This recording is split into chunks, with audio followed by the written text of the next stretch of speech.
नमस्कार. आज आपण एका अशा न्यायालयीन निकालावर बोलणार आहोत जो भारतीय बँकिंग सिस्टममधल्या एका मोठ्या अडथळ्यावर थेट बोट ठेवतो. आणि यावर सविस्तर चर्चा करण्यासाठी माझ्यासोबत आहेत श्री श्रीकांत जाधव, जे महेश सहकारी बँक पुणे येथे सर्वे व्यवस्थापक आहेत आणि बँकिंग व AI क्षेत्रातील एक मोठे तज्ज्ञ मानले जातात. श्रीकांत, तुमचं स्वागत आहे. धन्यवाद.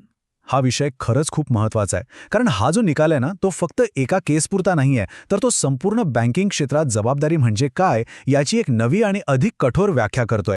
आणि या सगळ्या प्रकरणाची सुरुवात होते एका आकड्याने. 3 वर्षे. विचार करा, एका वित्तीय संस्थेला एका साध्या प्रशासकीय कामासाठी तब्बल 3 वर्ष वाट बघावी लागली. बरोबर, हाच तर कळीचा मुद्दा आहे. जी प्रक्रिया मुळात जलद व्हावी यासाठी बनवली आहे, तिला इतका वेळ लागणं हे आपल्या संपूर्ण सिस्टमच्या कार्यक्षमतेवर आणि उत्तरदायित्वावर एक खूप मोठं प्रश्नचिन्ह निर्माण करतं. चला जरा खोलात जाऊन बघूया की नेमकं घडलं तरी काय होतं. तर श्रीकांत, तुम्ही तो रोज बँकिंग क्षेत्रात काम करता. काय होती या प्रकरणाची पार्श्वभूमी? ही केस मुंबई हायकोर्टापर्यंत पोहोचलीच कशी? हे बघा, प्रकरण मोतीलाल ओसवाल होम फायनान्सचं आहे. त्यांनी एका डिफॉल्टरकडून कर्जाची वसुली करण्यासाठी मालमत्ता ताब्यात घेण्याचा प्रयत्न केला. ही एक अगदी स्टँडर्ड प्रोसिजर आहे. जिल्हाधिकाऱ्यांनी नोव्हेंबर 2022 मध्ये स्पष्ट आदेश दिले होते, पण त्यानंतर तब्बल 3 वर्ष तहसीलदारांनी अक्षरशः काहीही केलं नाही, कोणतीही नोटीस नाही, काही नाही. आणि ह्याच निष्क्रियतेमुळे कंपनीला एका छोट्याशा कामासाठी थेट हायकोर्टात जावं लागलं. 3 वर्षांचा उशीर हे तर अविश्वसनीय आहे. मग अडचण नेमकी कुठे होती हे समजून घेण्यासाठी आपल्याला आधी तो कायदा पाहावा लागेल, जो मुळात असा उशीर टाळण्यासाठीच बनवला गेलाय. हो, हा सरफेसी कायदा तो कर्ज देणाऱ्या संस्थांसाठी एक खूप महत्त्वाचं आणि शक्तिशाली हत्यार आहे. याचा मुख्य उद्देशच हा आहे की बुडीत कर्जाची वसुली कोर्ट कचेरीच्या फिर्यांशिवाय वेगाने व्हावी, जेणेकरून बँकांची आर्थिक स्थिती चांगली राहील.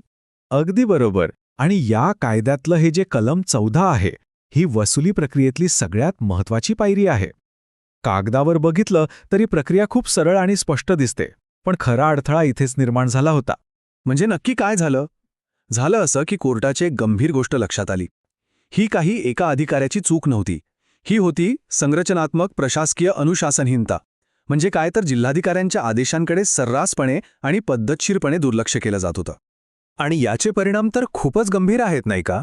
जी प्रकरणं प्रशासकीय पातळीवर काही दिवसांतच सुटायला हवीत, ती थेट कोर्टात येतात. यामुळे कोर्टावरचा भार वाढतो आणि एका महत्त्वाच्या आर्थिक कायद्याची ताकदच कमी होते. आणि याच सिस्टममधल्या प्रॉब्लेमला बघून मुंबई हायकोर्टने फक्त त्या एका केसचा निकाल दिला नाही, तर त्यांनी संपूर्ण सिस्टमच दुरुस्त करायचा निर्णय घेतला. हे खरंच खूप कौतुकास्पद आहे. हो. आणि या निकालातला सगळ्यात महत्त्वाचा आणि प्रभावी आदेश म्हणजे हा आकडा 60 दिवस. कोर्टाने कलम 14च्या आदेशाची अंमलबजावणी करण्यासाठी अधिकाऱ्यांवर फक्त 60 दिवसांची कठोर आणि बंधनकारक मुदत घालून दिली. बँकिंग क्षेत्रासाठी ही खूप मोठी सुधारणा आहे. वाह! आणि या स्लाइडमधला तपशील तर बघण्यासारखा आहे. कोर्टाने फक्त मुदतच नाही दिली, तर काम कसं करायचं याची एक स्पष्ट स्टेप बाय स्टेप नियमावलीच तयार करून दिली आहे. म्हणजे आता उशीर करायला किंवा गोंधळ घालायला काही वावच ठेवलेलं नाही. कोर्टाने इथे अगदी स्पष्ट शब्दात सांगितलंय की घटनात्मक बाबीवर निर्णय देणे हे आमचं काम आहे. अधिकाऱ्यांनी त्यांचं काम करावं, यासाठी त्यांच्यामागे लागणं नाही. हा निकालच यासाठी आहे की भविष्यात अशी वेळ येऊ नये. आणि फक्त सांगून ते थांबले नाहीत, या आदेशांचं पालन व्हावं म्हणून कोर्टाने एक कठोर पाऊल उचललं. ज्या अधिकाऱ्यामुळे हा 3 वर्षांचा उशीर झाला, त्यांच्यावर तात्काळ शिस्तभंगाची कारवाई करा असे आदेश दिले. यातून एक स्पष्ट संदेश जातो की आता चालढेकल चालणार नाही. तर श्रीकांत, आता सगळ्यात महत्त्वाच्या मुद्द्याकडे येऊया.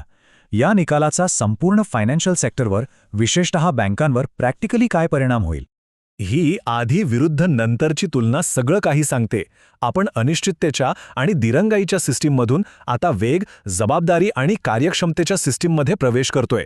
NPA वसुलीसाठी हा एक गेम चेंजर ठरू शकतो. यामुळे बँकांची वसुली प्रक्रिया फक्त वेगवानच नाही, तर अधिक पारदर्शक आणि प्रेडिक्टेबल होईल.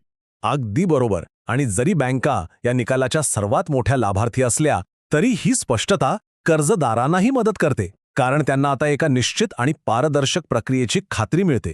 आणि हो, यामुळे कोर्टावरचा भार कमी होईल आणि प्रॉपर्टीच्या व्यवहारांमध्येही अधिक स्थिरता येईल. तर हे झालं आजच्या परिणामांबद्दल. पण श्रीकांत, हा निकाल भविष्याचा पाया कसा रचतोय? विशेषतः टेक्नॉलॉजीच्या दृष्टिकोनातून तुमचं काय मत आहे? नक्कीच. हा निकाल म्हणजे केवळ एक कागद नाही तर भविष्यासाठी एक ब्लूप्रिंट आहे. एक AI अभ्यासक म्हणून मला इथे एक स्पष्ट मार्ग दिसतोय. आपण कलम 14च्या प्रत्येक अर्जाचा त्या 60 दिवसांत निपटारा होतोय की नाही हे ट्रॅक करण्यासाठी एक डिजिटल डॅशबोर्ड तयार करू शकतो.